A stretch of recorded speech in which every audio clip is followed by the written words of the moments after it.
اور کلام مقدس میں جب ہم اس بات کو دیکھتے ہیں کہ وہ جو نشان دیا گیا وہ نشان کیا ہے؟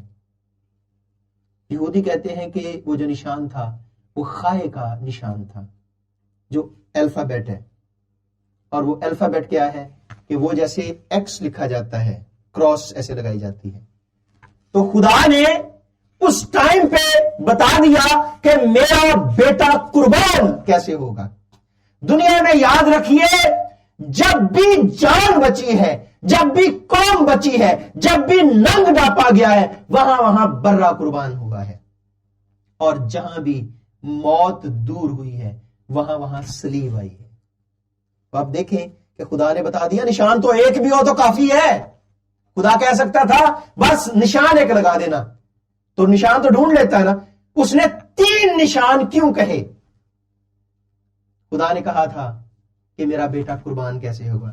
ایک دائیں ڈاکو ہے، ایک بائیں ڈاکو ہے، درمیان میں یسوع ہے. اور جب یہ باتیں ہوئیں، موت کا فرشتہ آیا اور اس نے جب وہ نشان دیکھے، اور میں کہتا ہوں کہ جب اس نے ان گھروں پہ صلیب دیکھی تو موت کا فرشتہ ان گھروں میں نہ آیا.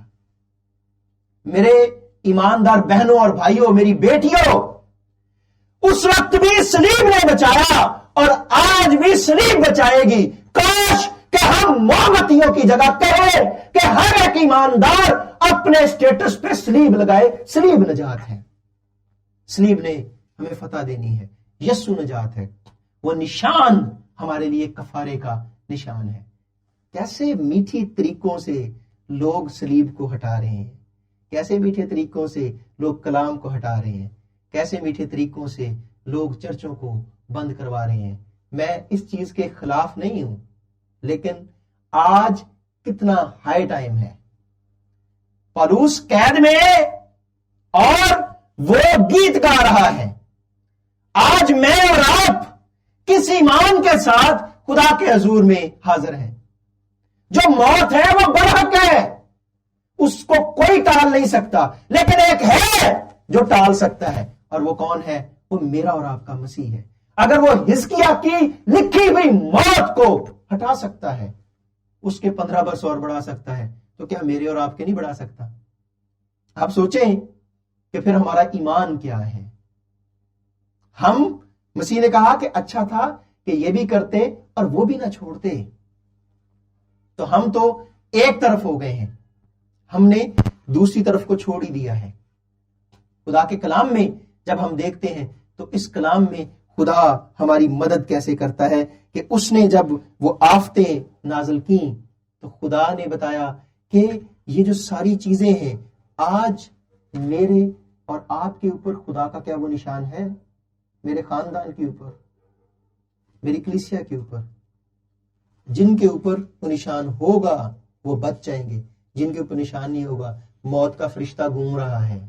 آپ اس کو ابولا وائرس کہیں، آپ اس کو سوائن فلو کہیں، آپ اس کو نمونیا کہیں، آپ اس کو ایڈز کہیں، آپ اس کو کرونا وائرس کہیں، آپ اس کو قحط کہیں، آپ اس کو جو تپدق کہیں، آپ اس کو طاعون کہیں، آپ کچھ بھی کہیں، کوئی وبا تیرے خیمے کے نزدیک بھی نہ پہنچے گی.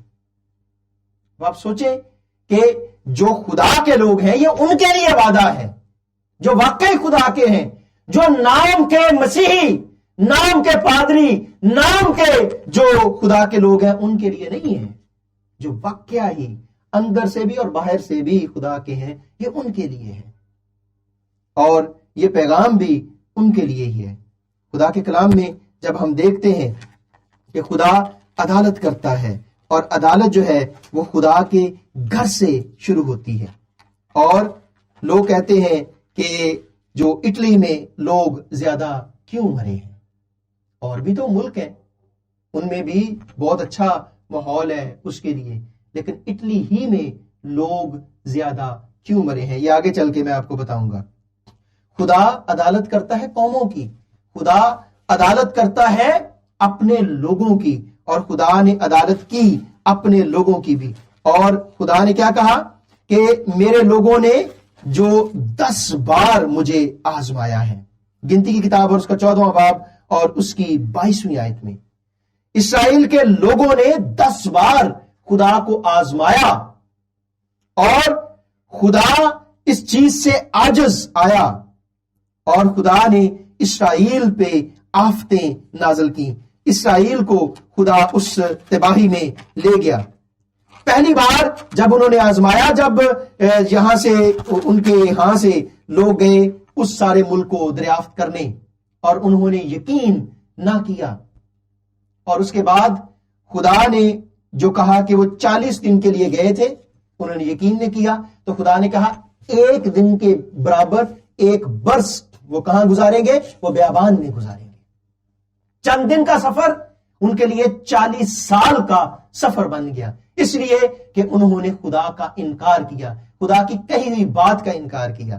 آج کوئی کہے کہ آپ باہر جاؤ، آپ جس طریقے سے کلام مقدس میں لکھا ہے کہ وہ زہر کو پی لیں گے، وہ یہ کر لیں گے، وہ یہ کر لیں گے، وہ کسی مسیحی سے کہیں تو مسیحی 10 بار سوچے گا. آپ سوچیں گے ہمارا ایمان کیسا ایمان ہے. میرا بھائی وہ بھی میڈیکل سے ہے، تو اس نے کہا کہ ایک پادری صاحب پیغام دے رہے تھے، اس نے کہا کہ یہ تیری طرح جذباتی پادری ہے. اب آپ سوچیں، گھر سے باہر نہیں نکلنا، ملک بند ہے، آفس بند ہے، سب کچھ بند ہے، تو جو ڈاکٹر ہیں، پیرامیڈکس ہیں، تو وہ تو ڈیلی جاتے ہیں نا، وہ تو ایکسپوز ہوتے ہیں نا، اور وہ تو مریضوں کے سامنے ایکسپوز ہوتے ہیں. اب وہاں پہ نوکری ہے، وہاں پہ پیسہ ہے، تو وہاں پہ بھروسہ کدھر چلا گیا ہے؟ خدا کہے باہر نکلو تو شاید ہم نکلے نا، لیکن نوکری کہے باہر نکلو تو ہم نکلتے ہیں. اب آپ سوچیں ہمارا ایمان کیا ہے. ہم کہتے ہیں نا کہ ہم خدا کے برگزیدہ لوگ، خدا کے لوگ، تو آپ سوچیں کہ خدا کے لوگ کیسے لوگ ہیں. اب خدا کے کلام میں جب ہم اس بات کو دیکھتے ہیں، جو ایماندار لوگ ہیں جن کے لیے 10 آفتیں خدا نے نازل کی اپنی آنکھوں سے، انہوں نے پانی کو 2 حصے ہوتے ہوئے دیکھا، انہوں نے من برستے ہوئے دیکھا، انہوں نے چٹان میں سے پانی نکلتے ہوئے دیکھا، اور وہ بھٹک گئے، بڑبڑائے، خدا کو آزمایا، خدا کی تکفیر کی، خدا سے دور ہوئے، خدا نے ان پہ وبائیں نازل کی. اور ہم صرف خدا کی عدالت کو وبا کے ساتھ جوڑ کے نہ دیکھیں کہ خدا نے صرف وبا کے ذریعے ہی، خدا کسی بھی میڈیم کو استعمال کر سکتا ہے.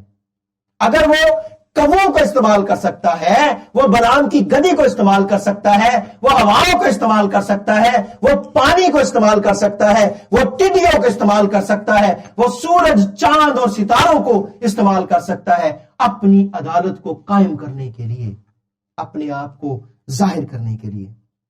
اور خدا کے لوگ، جب خدا کے لوگوں کو بھی وہ مانتے نہیں ہیں تو خدا عدالت لگاتا ہے، خدا ان کے درمیان وبا کو، مری کو بھیجتا ہے.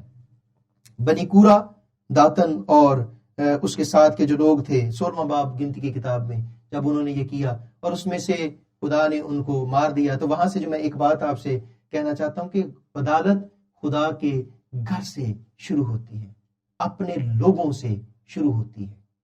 یہ نہیں ہے کہ خدا ڈسٹنکشن کرتا ہے. خدا کے نزدیک جو ایماندار اور گناہ گار ہے اس میں ڈسٹنکشن ہے، لیکن گناہ گار میں ڈسٹنکشن نہیں ہے. وہ ایماندار گناہ کرے یا بے ایمان گناہ کرے، ان کے لیے خدا سزا مقرر کرتا ہے. اور خدا نے ہارون کے بیٹوں کو اگر نہیں چھوڑا تو پھر میں اور آپ کیا ہیں؟ جو احبار کی کتاب اور اس کے 10ویں باب میں انہوں نے خدا کے حضور میں وہ قربانی ٹھیک سے نہیں گزرانی، خدا نے ان کو مار دیا.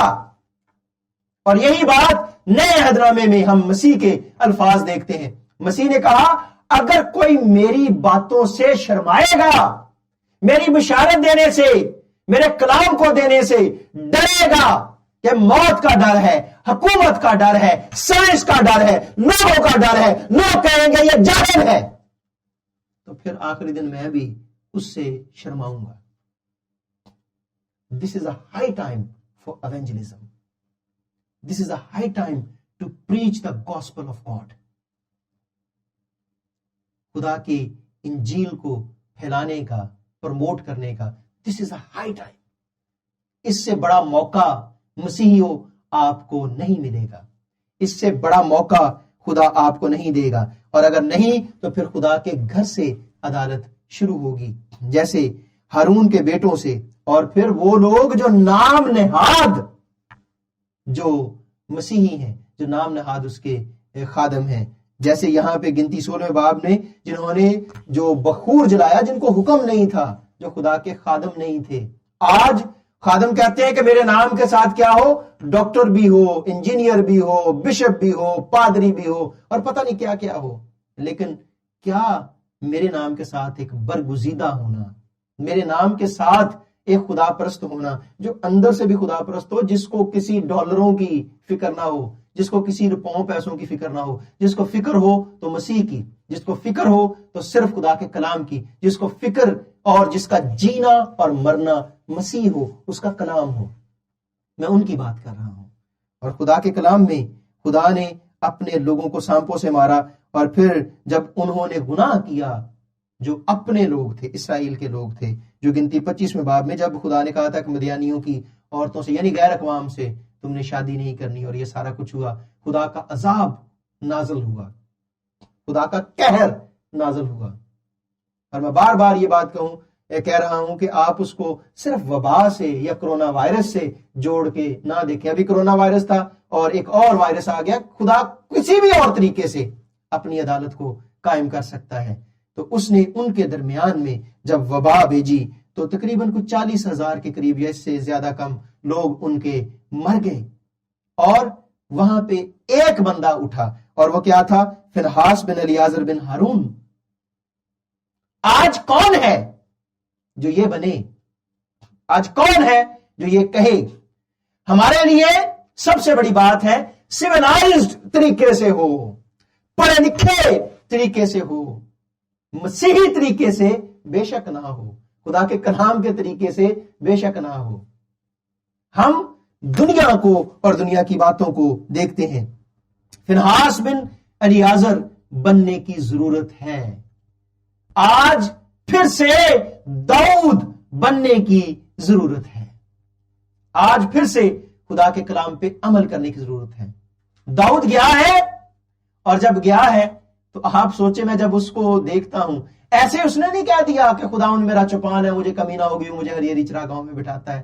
ہم تو جب ڈر لگتا ہے یا بچہ سوتا نہیں ہے یا کچھ ایسا ہوتا ہے تو تب یہ زبور پڑھتے یا گاتے ہیں, یا کوئی مر جائے تو ہم کہتے ہیں رب یالی میرے کول میرے دل نو نہیں ڈول.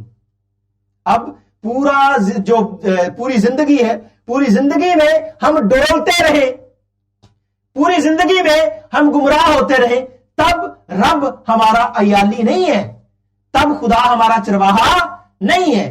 تو اس نے کہا کب؟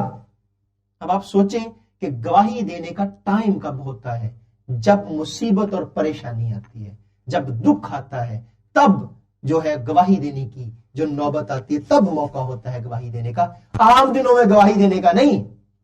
آج ٹائم ہے کہ لوگ کہیں, مسیح ایماندار کہیں کہ جو کرونا وائرس کا مریض کہیں اور سے ٹھیک نہیں ہوتا وہ ہمارے پاس لاؤ. یہ ہے ہائی ٹائم کہ ہم کہیں آج اس بساکھی کو, اس ویل چیئر کو, اس چیز کو دور کرے اور کہیں کہ آؤ ہمارے پاس, ہمارے مسیح کے پاس یہ ہے.